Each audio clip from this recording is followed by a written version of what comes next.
चलो, so now we are going to discuss series RLC circuit. Okay, अब तक हमने इंडक्टर ओनली केस देखा, रेजिस्टर ओनली केस देखा एंड कैपेसिटर ओनली केस देखा। अब हम सर्किट में AC सोर्स के साथ तीनों तीन कनेक्ट करने वाले हैं, रेजिस्टर भी, इंडक्टर भी और कैपेसिटर भी। डन। चलो, तो ये हमने से हमारी सर्किट है। ओके, जैसे अगर वो तीनों हमें आ ही रहे हैं तो ये भी आ ही जाएगा। ओके, सो ये हमारी सर्किट है, AC सोर्स कनेक्ट कर दिया है।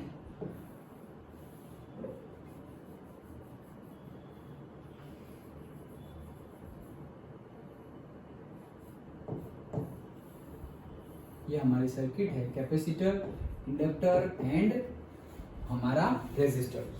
देन उसमें हम जैसे हमारा I था वो उसका फंक्शन है I0 साइन ओमेगा टी। जो हमारा फंक्शन है वही है I is equal to I0 sine omega t. Now अगर हम देखें तो टोटल ये तीनों तीन के ऊपर टोटल वोल्टेज कितना होगा? Total voltage, net voltage circuit का तो हमें पता है क्या होता है, E is equal to E0 sine omega t. ये नेट हो जाएगा। ओके, ये नेट है, लेकिन इसका इसका इसका उनके बीच में वोल्टेज कितना कितना जाएगा? तो हम मान लेते हैं कि उनके बीच में वोल्टेज जा रहा है। सपोज रेजिस्टर के बीच में जो वोल्टेज, यहां पर जो वोल्टेज अप्लाई हो रहा है वो कौन सा है? ओम्स लॉ ही लगाते हैं। Okay, V is equal to IR, R is equal to V by I। So यहां पर वोल्टेज कितना जाएगा? I इंटू R जितना। तो रेजिस्टर के बीच में I0 इंटू R जितना, फिर इंडक्टर के केस में I0 इंटू XL जितना, और यहां पर भी I0 जो मैक्सिमम होगा वो इंटू XC। डन। ओके, तो वैसे ही हमने VR, VL एंड VC को डिफाइन कर लिया है। ओके, देखो तीनों तीन का सम करोगे तो E0 ही आएगा। ये VR, VL एंड VC करोगे तो तीनों तीन का सम करोगे तो क्या आएगा? E ही आएगा, क्योंकि सीरीज में ही कनेक्टेड है। डन।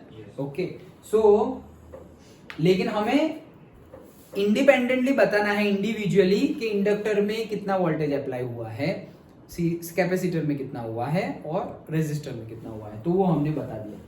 नाउ अगर आगे हम देखें तो आगे हम देखेंगे तो क्या हो जाएगा कि इसमें देखो VR, ये फॉर्मूला तो समझ में आ गया, सिंपली हमने ओम्स लॉ ही लगाया हुआ है। डन।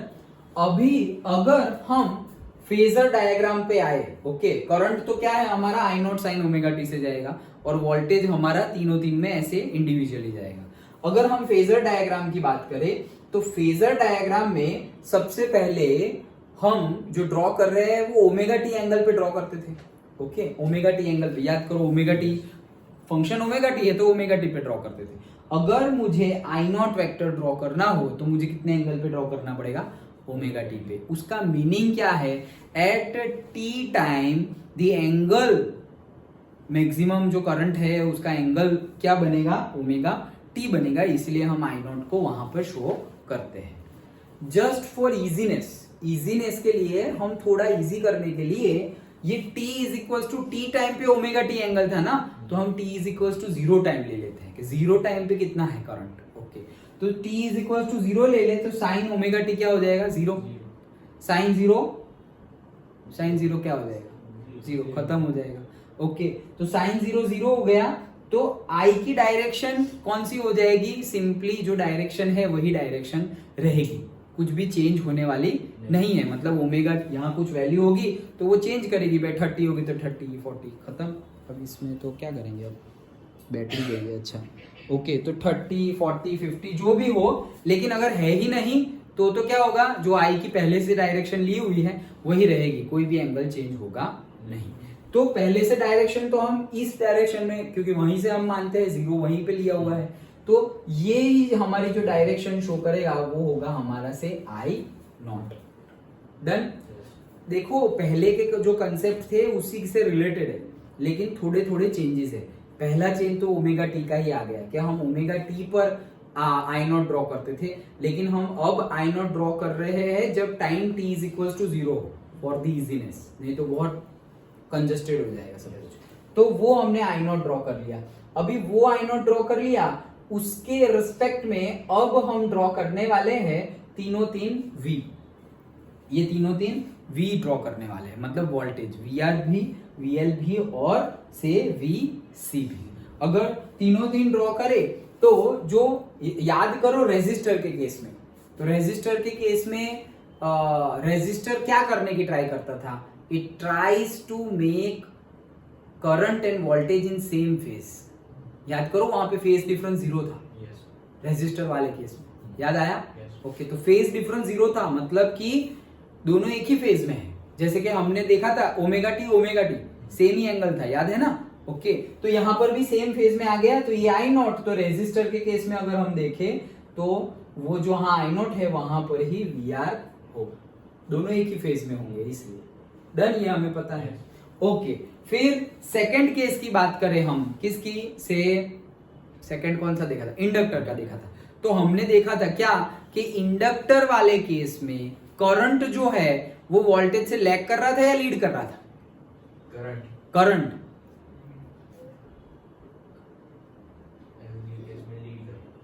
पक्का, इंडक्टर सेकंड केस में, इंडक्टर वाले केस में लीड कर रहा था, नहीं माइनस पाई बाई 2 था ना, हाँ लैग कर रहा था। क्यों ऐसे नहीं ड्रॉ किया था हमने, ऐसे यहां ड्रॉ किया था 90 डिग्री पर, ये ऐसे ड्रॉ किया था और फिर ऐसे 90 डिग्री पर यहां ड्रॉ किया था, याद आया?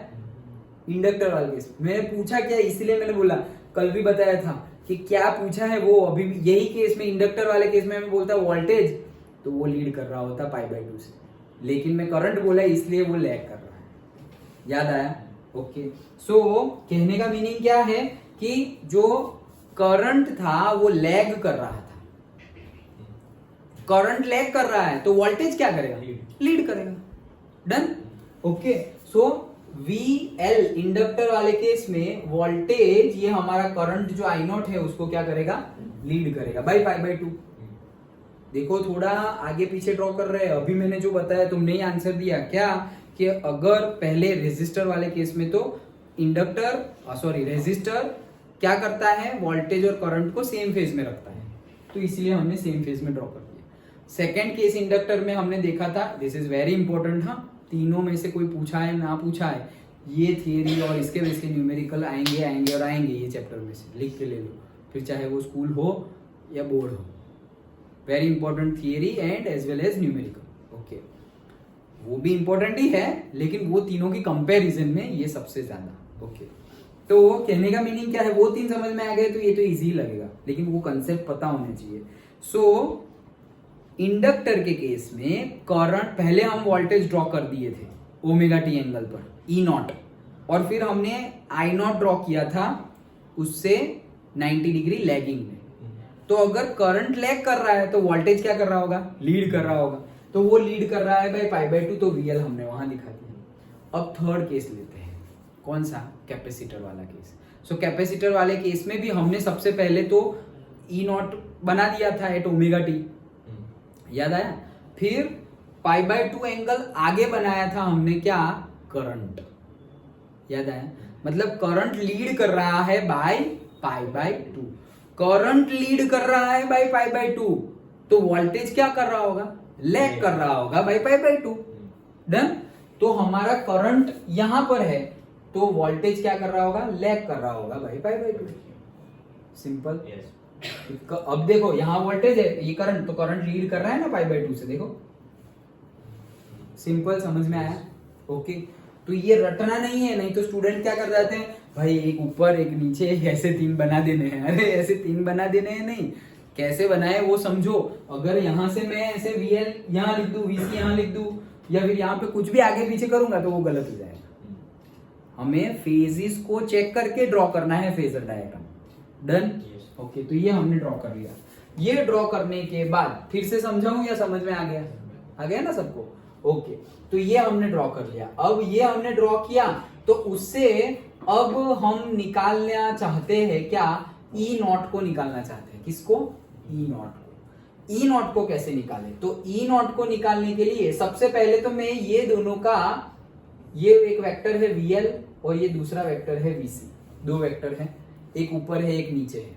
ओके, तो अभी डायरेक्ट सम तो होगा नहीं उनका, तो वेक्टर है तो वेक्टर एडिशन करना पड़ेगा। वेक्टर एडिशन हम करें तो जो ज्यादा बड़ा वेक्टर होगा उस डायरेक्शन में रेजिस्टेंस वेक्टर मिलेगा, रेजिस्टेंस बोल रहा हूँ, उस डायरेक्शन में रिजल्टेंट वेक्टर मिलेगा। ओके, तो VL सपोज बड़ा है और VC छोटा है, वो हमने एज्यूम किया है। उल्टा भी हो सकता है, उल्टा भी हो सकता है कि VC बड़ा है और VL छोटा है, और थर्ड केस भी हो सकता है। क्या दोनों सेम है? तीन ही केस हो सकते हैं, एक दूसरे से बड़ा होगा, एक दूसरे से छोटा होगा, या एक is equal to 2, 1 is equal to 2, यही तीन केस हो सकते हैं।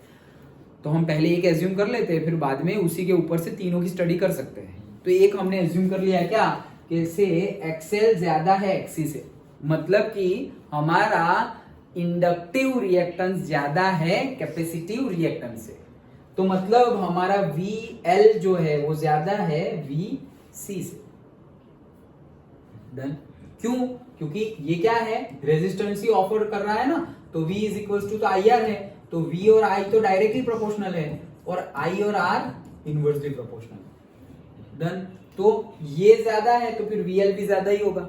ये तो हमारा एजम्पशन है, हमने क्या एज्यूम किया कि एक्सेल XC से ज्यादा है, हम ऐसा भी एज्यूम कर सकते हैं एक्सेल SC से कम है, वो भी एज्यूम कर सकते हैं। हमने एक एज्यूम किया XL is greater than XC, therefore we can write VL is greater than VC। तो VL ज्यादा है और VC छोटा है, तो इसका रिजल्टेंट अगर हम फाइंड करें तो जो ज्यादा डायरेक्शन जो बड़ा है उस डायरेक्शन में हमें मिलेगा resultant, this is VL minus VC। Understood? ये जो है वो आ गया मेरा, ये दोनों VL और VC का रिजल्टेंट। डन। ओके, अब अगर VL और VC का रिजल्टेंट में मुझे मिल गया है, ओके, और VR यहां पर है, मुझे एक्चुअली तीन का सम करना है, ये तीन का मुझे सम करना है, PR VL VC का सम करना है, तो वेक्टर फॉर्म में मैं सम कर रहा हूं। तो पहले तो मैंने VL और VC का वेक्टर एडिशन कर दिया, अब इसका जो आंसर आया उसका मैं VR के साथ फिर से वेक्टर एडिशन कर रहा हूं। डन। तो फिर से वेक्टर एडिशन करें तो ये मेरा VR है और ये मेरा VL माइनस VC है। ओके, तो अब दोनों का सम करेंगे, तो ये तो ऑलरेडी दो थे और ये एक तीसरा, तीनों का सम करेंगे तो फाइनली हमें क्या मिलेगा, ई नॉट ही मिलेगा। तो इनका रिजल्टेंट सपोज ऐसे जा रहा है, वो क्या दे रहा है हमें, ई नॉट, और उसका एंगल भी हमें गिवन है क्या, 5। डन। ये किसका एंगल, ये फाइनल ई नॉट है और हमारा आई नॉट इधर है, तो ई नॉट और आई नॉट के बीच का ही तो होता है phase difference. Phase difference is the phase difference of the angle between the voltage and the current, तो वोल्टेज और करंट के बीच में एंगल है 5। डन। अब यहाँ पे अगर हम देखें तो ये राइट एंगल ट्राइंगल बन रहा है, तो यहाँ पर हम कैसे बोल सकते हैं, देखो ये हमारा VR है, ये VL माइनस VC है, तो इस साइड भी VL माइनस VC ही होगा। तो राइट एंगल ट्राइंगल से क्या हो जाएगा, ई नॉट का square that is equals to VR का square plus VL minus VC का स्क्वायर। डन। वो तो राइट एंगल ट्राइंगल से हुआ, अदरवाइज वेक्टर एडिशन का फॉर्मूला देखो तो वेक्टर एडिशन, वो तो राइट एंगल ट्राइंगल, लेकिन ये तो मैं तुम्हें याद आया इसलिए बता रहा हूँ। अदरवाइज वेक्टर एडिशन का फॉर्मूला क्या है, याद करो, वेक्टर एडिशन का फॉर्मूला है, ये मेरा वेक्टर A है, ये मेरा वेक्टर B है, तो वेक्टर एडिशन यहाँ पे मिलेगा हमें A प्लस B, और उसको हम क्या बोल सकते हैं स्क्वायर रूट में, A square plus B square plus 2AB cos theta. 11th में आया था वो, करेक्ट। तो ऐसे ही हम कर सकते हैं, तो से A स्क्वायर तो से VR का स्क्वायर प्लस B स्क्वायर, तो ये पूरा मेरा B है, तो VL minus VC to the whole square plus 2AB, तो प्लस 2A और VL minus VC B cos theta, तो cos दोनों के बीच का एंगल, तो ये यहाँ पे है, ये यहाँ पे है, तो दोनों के बीच का एंगल कितना है 90, तो cos 90। cos 0 1 होता है, तो cos 90 कितना होता है 0। cos 91 तो cos 0 1 होता है, तो cos 90 क्या हो जाएगा 0। cos 0 1 हो जाएगा, तो ये पूरी वैल्यू क्या हो गई 0।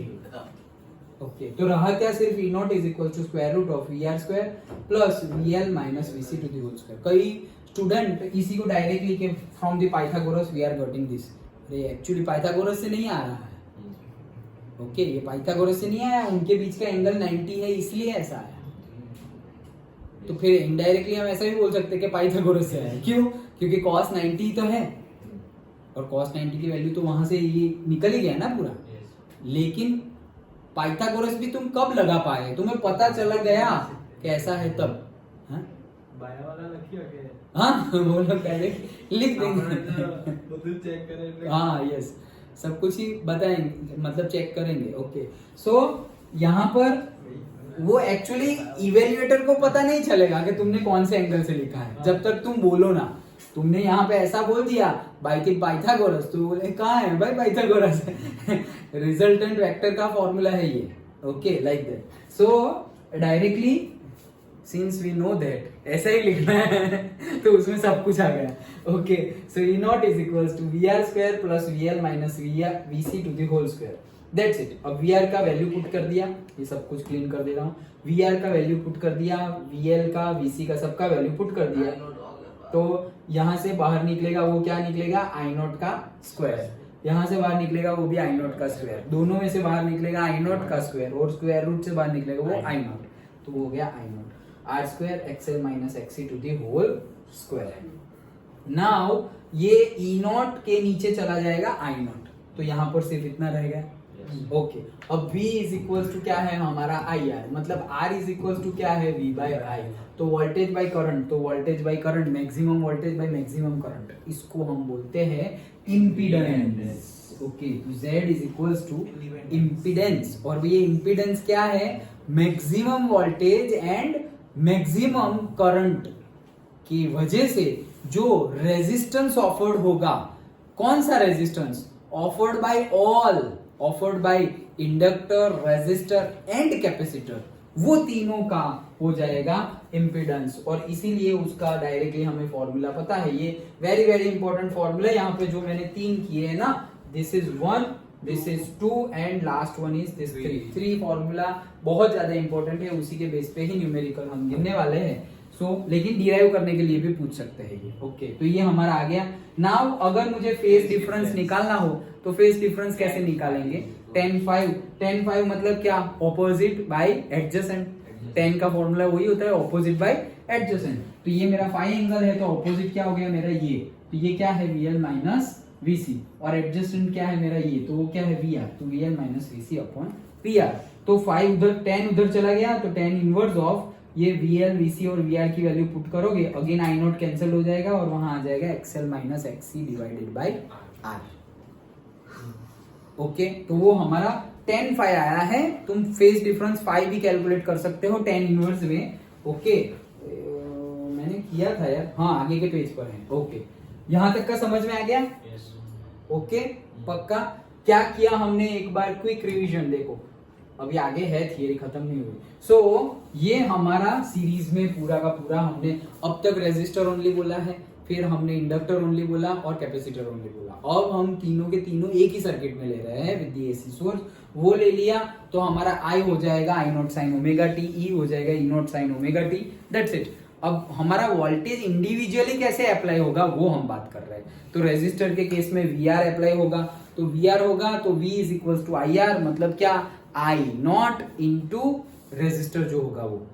फिर कैपेसिटर के लिए so VC that is equal to I not into capacitive reactance, गया बैटरी, हाँ खत्म ही होने आया है। ओके सो हमारा क्या हो गया? I not into X C and VL is equal to I not into X L.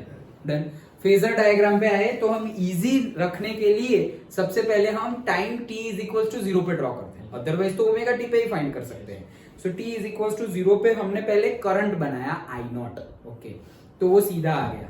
अब वो सीधा आ गया, अब हम बोल रहे हैं कि याद करो 1 by 1। तो रेजिस्टर के केस में करंट और वोल्टेज सेम फेज में थे, तो जिस डायरेक्शन में आई नॉट है उसी डायरेक्शन में हमारा VR आ जाएगा। अच्छा इंडक्टर के केस में हमारा करंट लैग कर रहा था by pi by 2 from the voltage.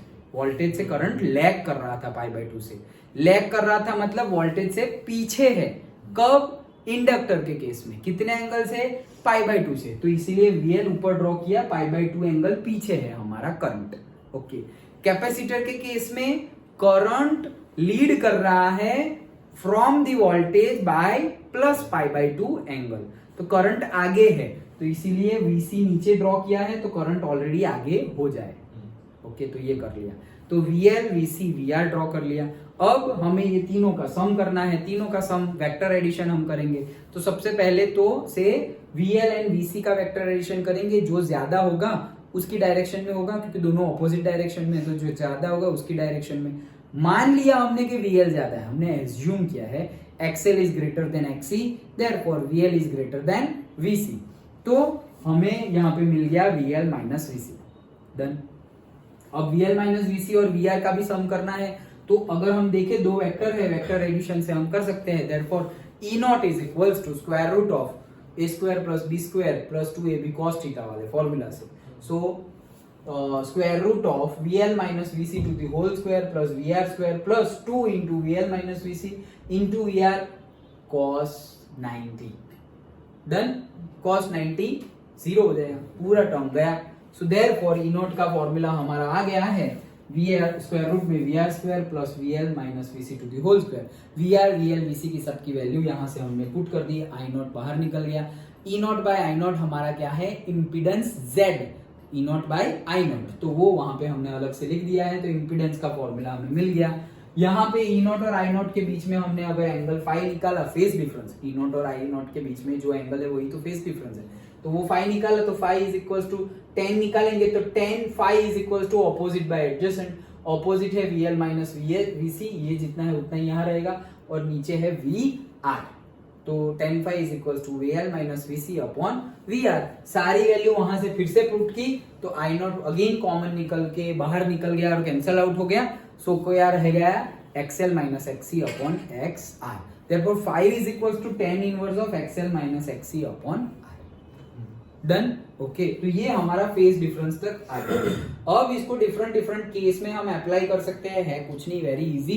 क्या कि हर बार ऐसे तीनों के तीनों एक साथ नहीं दिए होंगे, कोई भी दो दिए होंगे, तो जो तीसरा नहीं दिया ना उसकी वैल्यू 0 पुट कर दो, तो तुम्हारा आंसर डायरेक्टली आ जाएगा। जैसे कि ये हमारा बेस फॉर्मूला है, impedance is equal to square root में R square plus XL minus XC to the whole square and phi is equal to 10 inverse of XL minus XC upon R। तो for RL circuit अगर होगा तो XC को 0 put कर दो, तो जहां XC है, ये XC है, 0 पुट कर दिया तो XL का स्क्वायर आ जाएगा, और 10 इनवर्स में भी XL माइनस XC था, वो XC गया तो XL by R। For RC circuit हो तो L को 0 पुट कर दो, तो XL को 0 पुट कर दिया, तो ये आ गया क्या, R square XC square 10 inverse minus of XC divide by R। यहाँ पे XL यहाँ 0 पुट करोगे तो माइनस आएगा, तो minus of XC by R। अब यहाँ पर तुम चेक कर सकते हो, फाई की value 10 inverse minus theta minus 10 theta होता है। ओके, मतलब माइनस इसके बाहर आएगा, तो फाइव फेज डिफरेंस तुम्हारा नेगेटिव आया, समझ में आ गया। फेज डिफरेंस पॉजिटिव आया तो कौन लीड कर रहा है, कौन लैग कर रहा है। Phase difference is equal to angle of voltage और फिर angle of phase of voltage, phase of minus phase of current. तो अगर पॉजिटिव आ रहा है तो कौन लीड कर रहा होगा, वोल्टेज लीड कर रहा होगा, और नेगेटिव आ रहा है तो करंट लीड कर रहा होगा। तो यहाँ पे नेगेटिव आ रहा है, मतलब इस केस में आरसी के केस में कौन लीड कर रहा है, करंट लीड कर रहा है। समझ में आया? ओके। और एलसी के केस में, तो एलसी के केस में इंडक्टर और कैपेसिटर के केस में उसको भूल जाओ, अभी उसको हम भूल गए तो भी देखो यहाँ पे स्क्वायर रूट में XL minus XC to the whole square, अभी स्क्वायर है वो तो प्लस ही हो जाने वाला है, हमें कैसे पता चलेगा कौन ज्यादा कौन छोटा। लेकिन स्क्वायर रूट तुम हटा भी दो तो वैल्यू यहाँ पर क्या आ जाएगी, एक्सएल, ये इंपॉर्टेंट है वापस, एक्सएल माइनस एक्सी, तो इसमें तो एक्सी भी बड़ा हो सकता है, एक्सी बड़ा हो गया तो वैल्यू नेगेटिव आ जाएगी, रेजिस्टेंस नेगेटिव होगा, इसलिए हमने उसको मोड में ले लिया है कि उसकी वैल्यू हमेशा क्या रहेगी, पॉजिटिव ही रहेगी। जो भी हो, ये भी हो या ये भी हो, नेगेटिव में आएगी वो भी क्या हो जाएगी, पॉजिटिव ही हो जाएगी, इसलिए हमने मोड में ले लिया है। So phi is equal to ten inverse XL minus XC divide by are.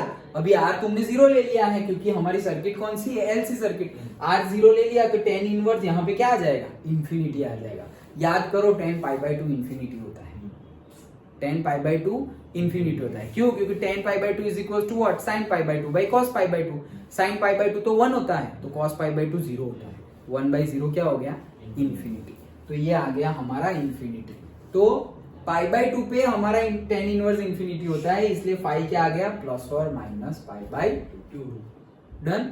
तो इस केस में प्लस और माइनस पाई बाय 2 आया, मतलब लैग भी कर सकता है, लीड भी कर सकता है। हमें कैसे पता चलेगा वोल्टेज लीड कर रहा है या करंट लीड कर रहा है, यहां से पता चलेगा। अगर एक्सएल माइनस एक्ससी पॉजिटिव आ रहा है तो तुम्हारा एक्सएल ज्यादा है कंपेयर टू दी एक्ससी, और वो वैल्यू तुम पुट करोगे तो तुम्हें फाइनली फेज पता चल जाएगा। अगर फेज तुम्हारा पॉजिटिव आ रहा है तो तुम्हारा क्या लीड कर रहा है, वोल्टेज लीड कर रहा है। और अगर ये फेज की value negative I, plus pi by 2 आई तुम्हारी वैल्यू प्लस पाई बाय 2, तो कौन लीड कर रहा है, वोल्टेज लीड कर रहा है। और माइनस पाई बाय 2 आई तो करंट लीड कर रहा है। As simple as that. क्यों? क्योंकि फाई मतलब क्या, क्योंकि हमने निकाला था ना फेज डिफरेंस, फाई मतलब फेज ऑफ से वोल्टेज का फेज माइनस करंट का फेज। ओके, तो ये ज्यादा होगा, वोल्टेज का फेज ज्यादा होगा, से 45 और ये 30 डिग्री हुआ तो आ गया 15 डिग्री। तो पॉजिटिव आंसर कब आया, जब ये ज्यादा हुआ तब। तो ये ज्यादा हुआ मतलब वो लीड कर रहा होगा। तो जब भी फेज डिफरेंस पॉजिटिव आए तो वोल्टेज लीड कर रहा है, और जब भी फेज डिफरेंस नेगेटिव आए तो करंट लीड कर रहा है। फेजर डायग्राम से भी पता चल जाएगा, फेज डिफरेंस से भी पता चल जाएगा कौन लीड कर रहा है कौन लैग कर रहा है। उसके भी बहुत सारे एमसीक्यू एक मार्क में पूछे जाते हैं, कौन लीड कर रहा है कौन लैग कर रहा है, उल्टा पुल्टा करके पूछेंगे। इंडक्टर के केस में तुम्हें पता है कि करंट लैग कर रहा है पाई बाय 2 एंगल से, वो करंट पूछेंगे ही नहीं, वो वोल्टेज पूछेंगे। तो तुम्हारा आंसर हो जाएगा लीड कर रहा है। वोल्टेज तो लीड ही कर रहा है ना, करंट लैग कर रहा है। ओके, तो उल्टा पुल्टा करके पूछेंगे, तो ध्यान से, इसीलिए कल भी बताया था कि ध्यान से पढ़ना कि पूछा क्या है। अंडरस्टूड? तो ये वेरी वेरी इंपॉर्टेंट थियरी थी हमारी सीरीज आरएलसी सर्किट। समझ में आ गया? पक्का?